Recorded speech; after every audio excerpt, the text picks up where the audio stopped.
Cohesive forces are intermolecular forces that bind similar molecules to each other. Sometimes certain cultural groups are referred to as being very cohesive. They are a very inward-looking group compared to whatever is going on in the world about them. Adhesive forces are intermolecular forces that bind a substance to a surface, that bind one thing to something different. Whenever we use tape, we say tape has an adhesive surface that sticks the tape to something different.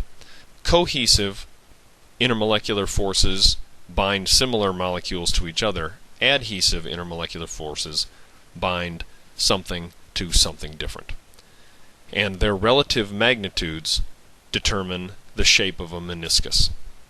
On the left we have a meniscus for water, which is concave up.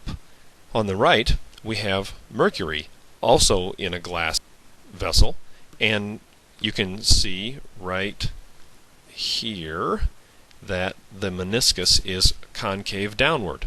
With regard to cohesion and adhesion, which forces are greater?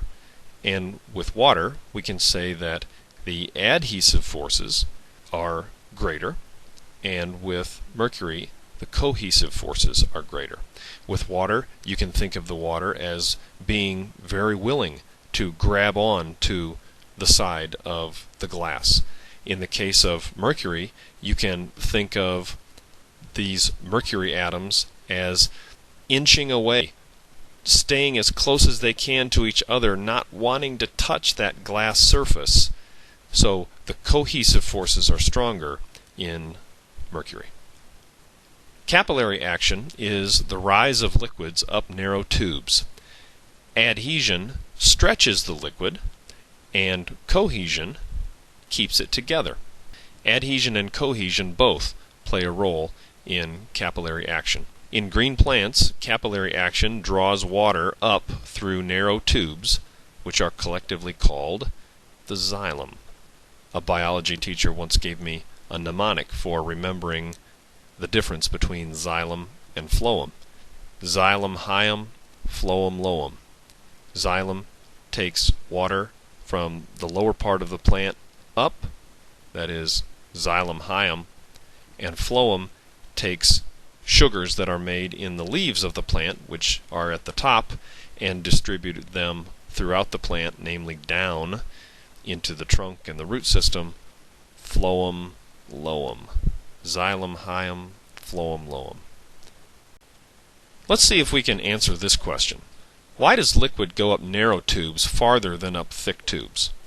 On the left we have a very narrow tube. Let's assume it's a cylinder, and there is a series of adhesive forces that tend to cause that water to be drawn up the tube. And let's assume that we have the same sort of thing on this tube of much larger diameter. Now we know this doesn't happen. Here's why.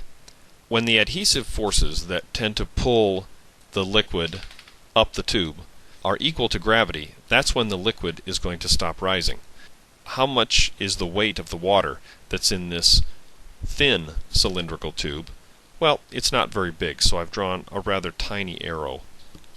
In the picture in the middle of the screen, there's a much larger mass of water there, so the weight of that is much, much larger, and it way overcomes the adhesive force.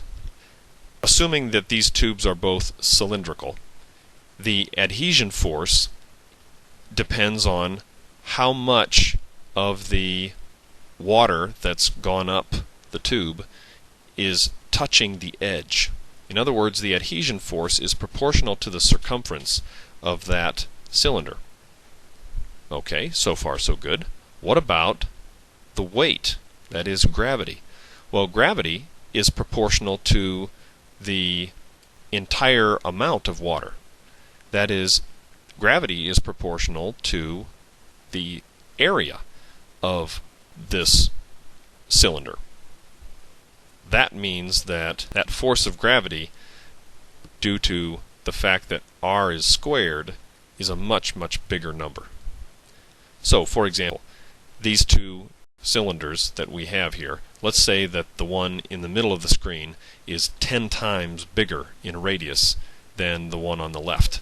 That would mean that the adhesion force on that middle one would increase by a factor of 10, because the equation on the right side of the screen shows that as the radius goes up by a factor of 10, the adhesion force will also increase by a factor of 10.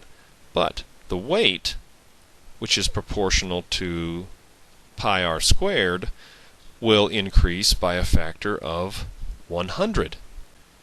This is why there isn't capillary action that is noteworthy in tubes of large diameter. Now there is a little bit along the edges, so I'm going to show that right there, but certainly nothing like what we can observe in narrow tubes. So let's try answering this question.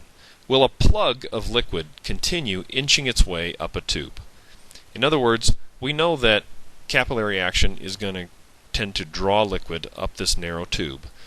Could a tiny plug of it break free and just continue going up the tube separate from the larger mass of liquid, let's say water, down here at the bottom? Let's assume that it can happen and analyze the situation. We're going to assume that there is a plug that wants to break free. Of course, adhesion forces pull it up. So on the right side of the screen you can see here, there's that plug. He's starting to creep up the tube, and I've shown the adhesion forces in green. Now here's the problem. As soon as the plug breaks free from the rest of the liquid, down adhesion forces appear, which equal the up adhesion forces. In other words, as soon as there's a gap between this plug and the larger mass of water below it, we get adhesion forces that tend to pull down. The problem now is that there's also gravity. See, this little plug of liquid also has weight, which means there's another force that's pulling it down. The plug is going to drop until the up adhesion equals gravity, and there you go. So, will a liquid continue inching its way up a tube? No.